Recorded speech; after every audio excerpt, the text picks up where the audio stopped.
paz e amor para todos nós. Como sempre, vivenciando tudo que se passou na vida do nosso querido Mestre Jesus. Como vocês viram, a importância dos essênios de João Batista, como que eles ajudaram a Jesus, né, na sua obra redentora.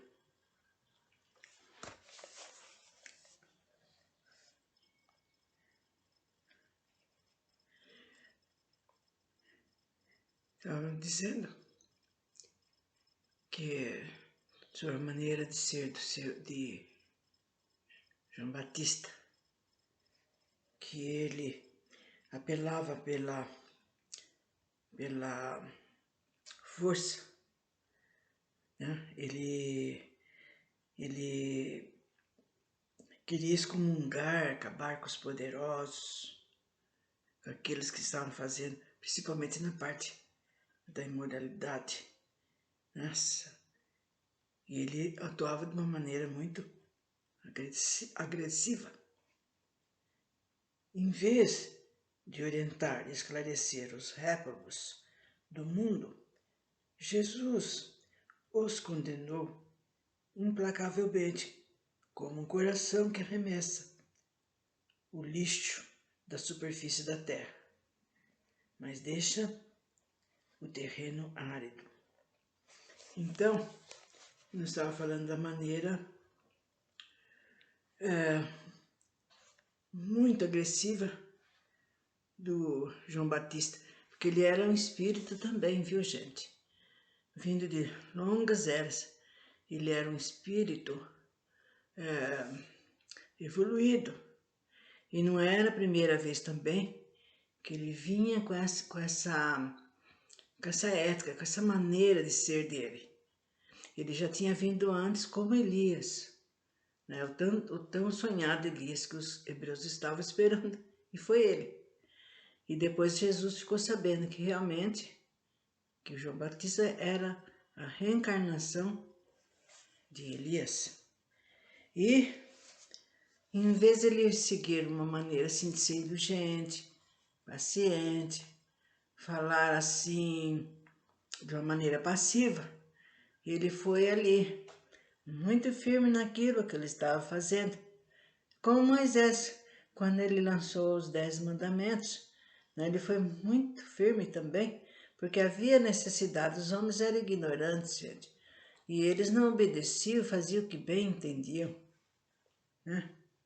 Prova era que mal Moisés virou as costas para uma meditação, eles aprontaram ali. Quando ele chegou, estavam até fabricando deuses em argila, em gesso, no material que eles tinham naquela época, e adorando e fazendo outras coisas, bebendo, em orgias. É a mesma coisa, então, o João Batista já veio firme nesse propósito, né? Bravo, sempre ali, que não podia, que não era para fazer, e com isso mexeu, né? Mexeu com aquele pessoal daquela época, que eles eram tiranos, eles eram audaciosos e queriam prevalecer a lei deles, quer dizer, de acordo com aquilo que estava bom para eles. E desde que aparecesse, então, alguém que não João Batista, que nem Jesus, eles tinham fazer o mais possível para colocá-los em terra, né? Acabar com eles para não perturbar, para não atrapalhar a vida deles. Então, em vez dele orientar esses desviados, né, daquilo que Jesus queria pregar, que era a bondade, a assistência ao próximo, respeito, eles não tinham nada disso. Então, que o João Batista apareceu? Ele não teve delonga, ele não teve demora nenhuma em querer fazer com que eles entendessem logo, rápido, para que logo saísse dali aquelas coisas erradas que eles praticavam, que eles seguiam. Então, foi como se diz aqui, ele os condenou a todos eles de uma maneira implacável, e foi como se fosse um vento estarrecedor, um furacão, né? Muito forte, e que arremessasse tudo aquilo como se fosse um lixo da superfície da terra. E mais que deixou tudo limpo, deixou como se árido, quer dizer, sem nada ter acontecido de bom, não é verdade? Então, por isso que Jesus viu que não era por aí, não era com essa maneira violenta, e como João Batista estava querendo que fosse acontecer.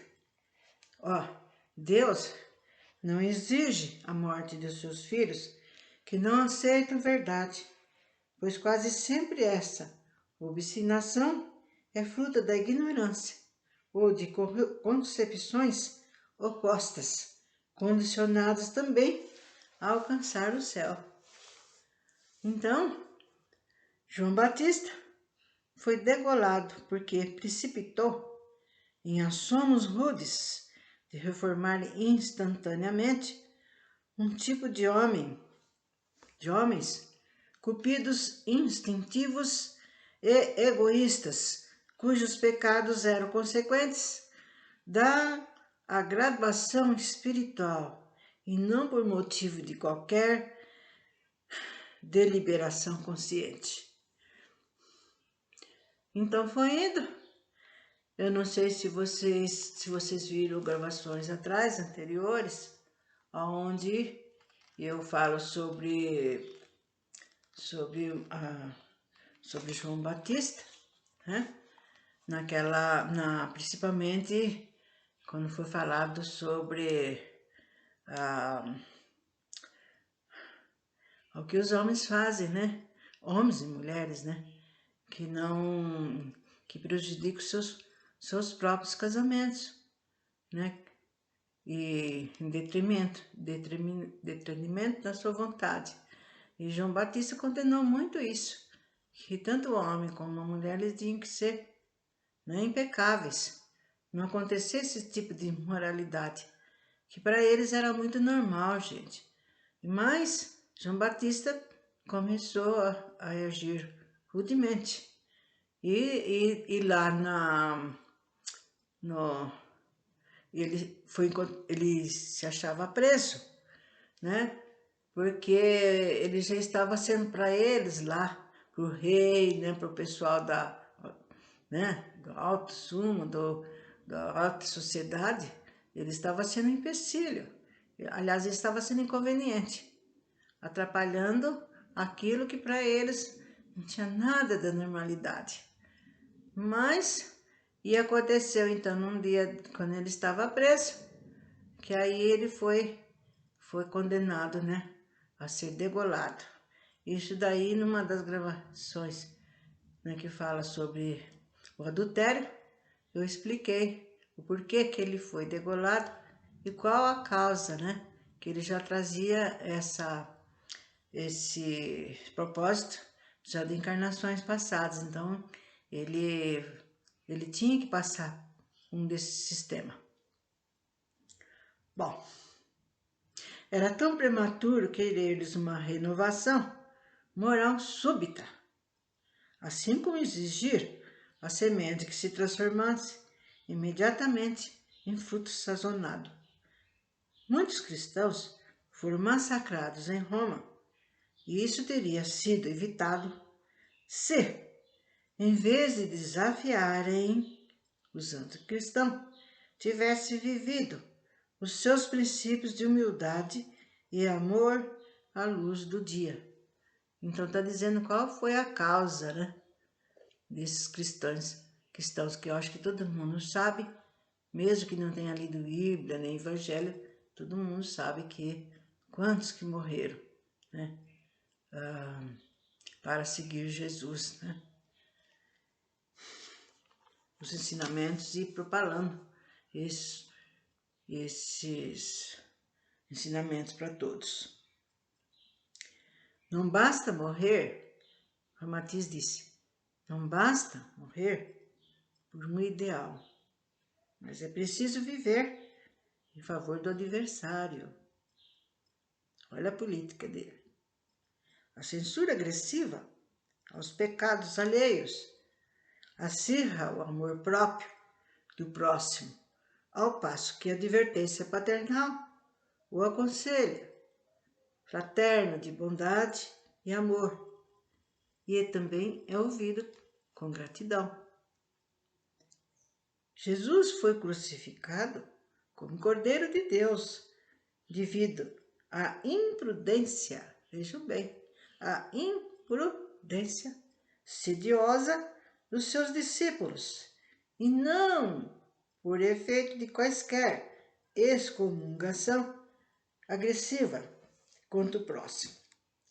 Ele aceitou a morte para não violentar a vida e preservar sua doutrina de amor e de paz.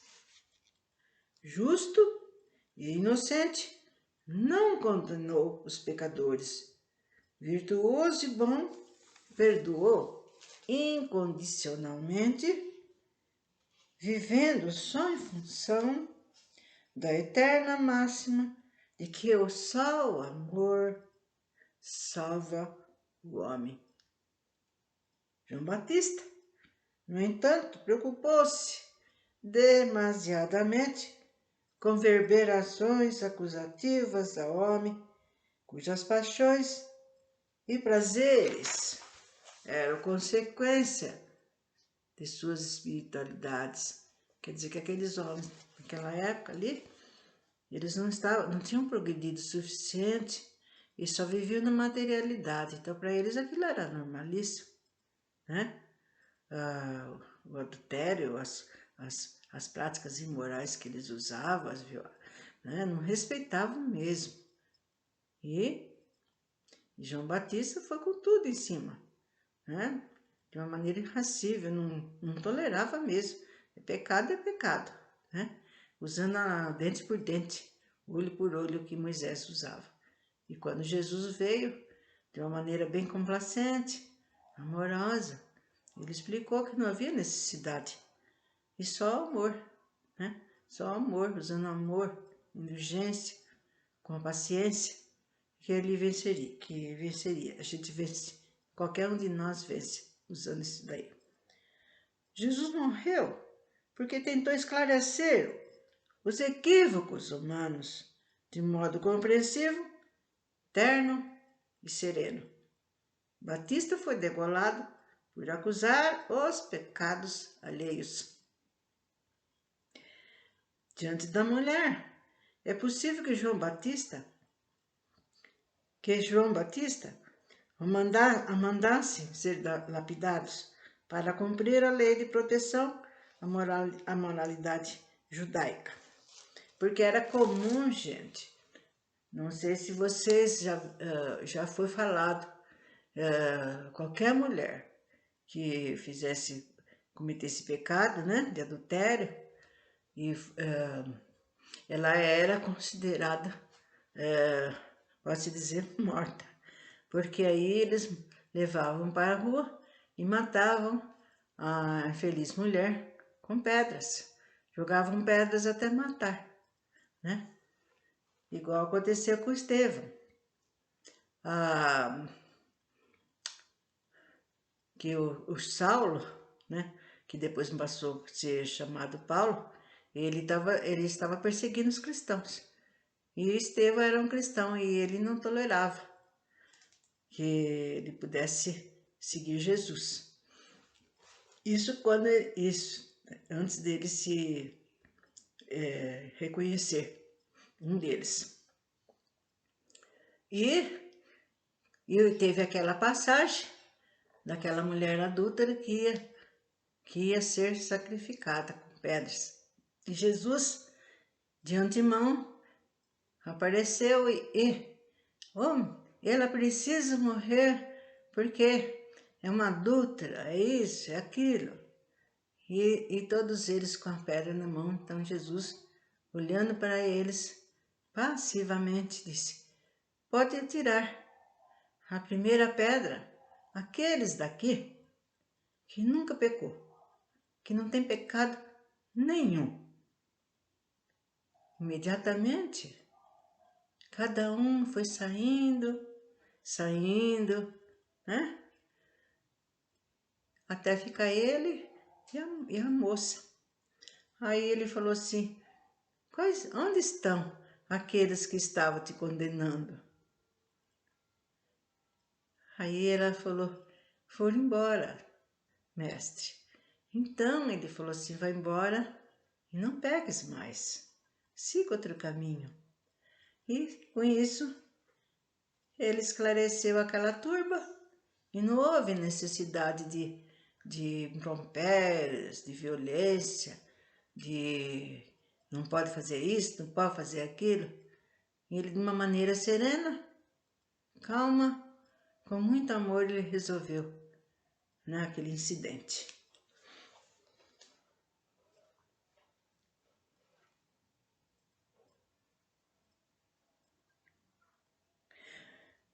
Todo reformista religioso, moralista, violento, agressivo e intransigente,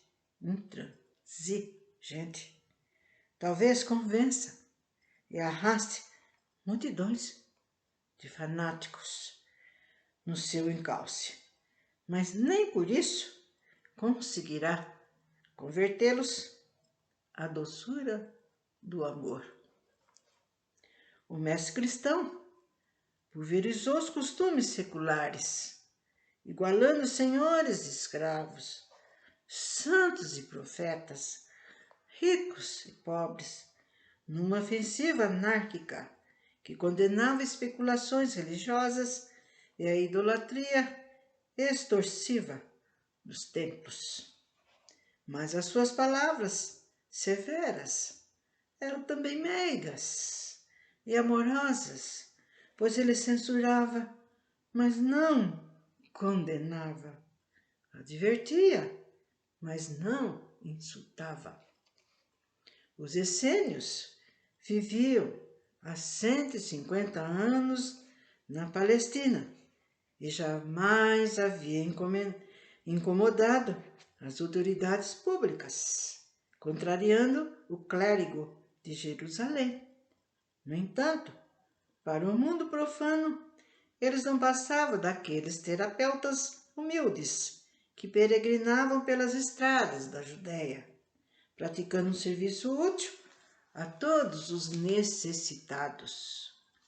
Assim, eles podiam manter a salvo de quaisquer interferências, pois não se importavam com a maquinação política e desistiam facilmente em favor do adversário em qualquer discussão. Alguns sacerdotes de Jerusalém eram filiados sigilosamente entre os essênios, como Eleazar e Simão, amigo de José e Maria, e que tudo faziam para afastar a suspeita do sinédrio no momento de denúncia ou de alguma investigação.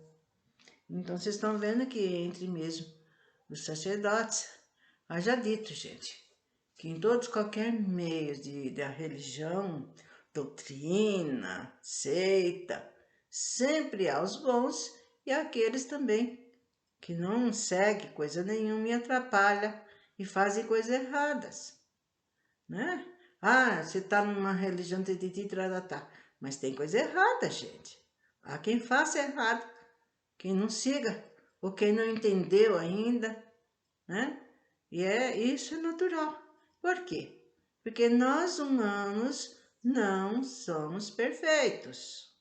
Estamos procurando caminhar à perfeição, da qual Jesus veio aqui para nos alertar, para nos ensinar.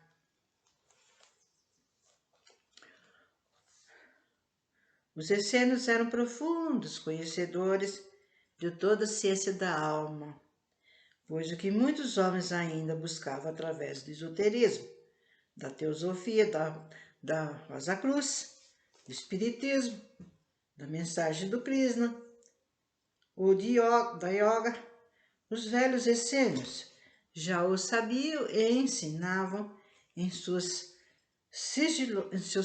sigilosos santuários. Então, vocês vejam bem que maravilha, não, gente?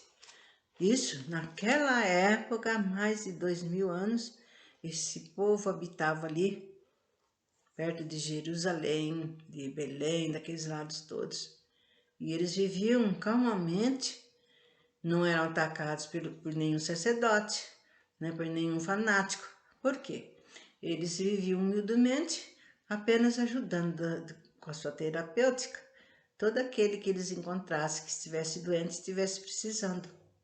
E também, pouco falavam, não é de ficar encontrando e falando disso, daquilo, ou então procurando contestar as coisas. E com isso, eles viviam na santa calma. Olha, que boa ideia para se a pessoa quer levar seus atributos, ou ensinar, fazer alguma coisa. Tudo isso, gente, serve para estudo mesmo. E uma orientação muito boa mesmo para todos nós, né? Porque não é com violência, não é discutindo, que a gente vai chegar num ponto certo. Então, diante disso, então, por hoje, nós vamos nos afastando. Que nosso amor eterno seja sempre usado também. Vamos aprendendo desde agora, sempre em benefício dos nossos irmãos que necessitam mais do que nós. Que assim seja.